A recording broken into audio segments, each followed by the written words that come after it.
আমার নাম পূজা মল্লিক। আমি 24-এ এইচএস পাস করেছিলাম।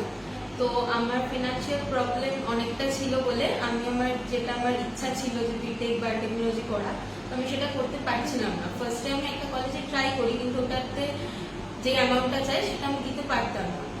তো তখন আমার একটা ফ্রেন্ড দিশা, ও আমাকে সাজেস্ট করে যে স্টেপ অফ কেরিয়ারের সাথে যোগাযোগ করতে। তো আমি তখন যোগাযোগ করি, ওখানে শম্পা ম্যাম, ওনার সাথে আমার পরিচয় হয় এবং উনি ফার্স্ট থেকে আমাকে প্রচন্ড হেল্প করতে থাকে। আমাকে কলেজের নাম থেকে শুরু করে ওখানে অ্যাডমিশন হওয়া, ওখানে ভর্তি হওয়া, ওখানে সব রকম, ওখানে ভর্তি হওয়ার জন্য আমাকে সব রকম হেল্প করতে থাকে এবং শেষ পর্যন্ত আমি ভর্তি হই। তো আমি স্টেপ অফ কেরিয়ারে সবার কাছেই খুব থ্যাঙ্কফুল যে আমাকে এতটা হেল্প করেছিলেন বলে। তো আমি আজকে শম্পা ম্যামকে বা স্টেপ অফ কেরিয়ারকে এটা দিতে চাই।